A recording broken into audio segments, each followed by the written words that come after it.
ભાજપે રાજુ કરપડા પર દબાણ કર્યું છે। જેલ પ્રશાસને વિનંતી સીસીટીવી જાહેર કરે। આ ગેમ પાછળ ભાજપનો હાથ છે। પ્રવીણ રામે આ સીધી વાત કરી છે। ચેતન અમારી સાથે જોડાઈ ગયા। ચેતન, મનોજ સોરઠિયા તમારી પાસે છે તો બે નેતાઓના નામ સીધા આપી રહ્યા છે કે મનોજ સોરઠિયા અને ગોપાલ ઇટાલિયા કેજરીવાલની નજીક કોઈ ન પહોંચે અને નજીક પહોંચ્યા એટલે આ પેટમાં દુખી રહ્યું છે। આ બે નેતાઓ આપને ખતમ કરી નાખશે, સીધો પ્રહાર રાજુએ કર્યો છે। ચેતન,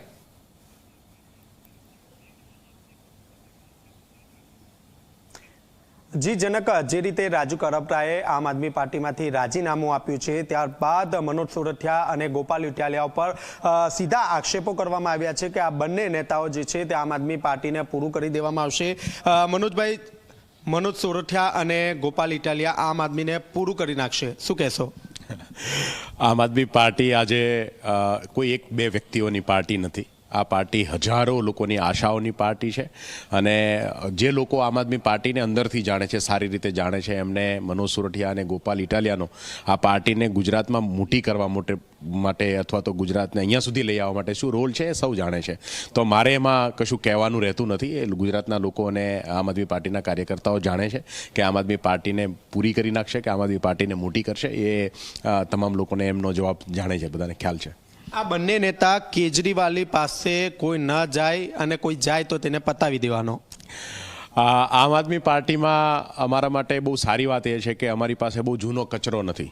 એટલે જે સક્ષમ લોકો છે, જે નેતૃત્વ કરી શકે છે, જેનામાં ક્ષમતા છે, એને હંમેશાથી અને વ્યક્તિગત રીતે મેં ખૂબ બધાને એમાં રાજુભાઈ પણ એમાં સામેલ છે કે રાજુભાઈને પણ એક સમય એવો હતો કે મૂળીની બહાર, એમના તાલુકાની બહાર કોઈ જાણતા નહોતા। આજે આમ આદમી પાર્ટીને કોઈ ઓળખતું હોય તો એ રાજુભાઈને કોઈ ઓળખતું હોય તો આમ આદમી પાર્ટીએ એમની પાછળ જે કરેલું ઇન્વેસ્ટમેન્ટ, એમની પાછળ જે કરેલી મહેનત છે, અને પર્ટિક્યુલરલી હું એવું ગર્વ સાથે કહીશ કે ભાઈ રાજુભાઈને મહેનત મોટા કરવા પાછળ પણ અમે ખૂબ મહેનત કરી છે અને ખૂબ એમને લોકો સુધી પહોંચાડવાનું કામ જે છે અમે વારંવાર કર્યું છે। અને એટલા માટે કે આજે જો એવા કોઈ આરોપો લાગતા હોય તો મને એવું લાગે છે કે એ વાહિયાત વાતો છે, એ બચપના જેવી વાતો છે। પાર્ટીએ આજે નેતૃત્વ પેદા કરવાનું કામ ગુજરાતમાં કર્યું છે, નવા નેતાઓ આપવાનું કામ કર્યું છે અને એમાં અમે સફળ થયા છે અને અનેક નેતૃત્વ ઉભરશે। આમ આદમી પાર્ટી એક વિશાળ વટવૃક્ષ છે અને એમાંથી અનેક નેતૃત્વ હજી આવીને ઉભરવાનું છે આવનાર દિવસ। રાજુભાઈ એવો પણ આક્ષેપ કર્યો છે કે જેલમાં ગયા બાદ તેમની ગેમ કરી દેવામાં આવી। મુખ્ય વાત તો એ હતી કે રાજુભાઈ આજે જે આરોપ લગાવે છે એની પાછળની પૃષ્ઠભૂમિ એ છે કે એમના પરિવાર ઉપર જે 307ના કેસો છે એનું આજે જ કંઈક હિયરિંગ પણ હતું અને એમાં તારીખ પડી હતી અને એની અંદર એમને કોઈ પણ ભોગે આજે એમને ભાજપની જે ઓફર છે એ ઓફર સ્વીકારવી પડે એમ હતી અને એટલા માટે એમણે આજે આ પ્રેસ કોન્ફરન્સ કરીને જવા માટે એમણે આરોપો લગાડવાનું આખું જે કાંઈ શોધી કાઢ્યું છે।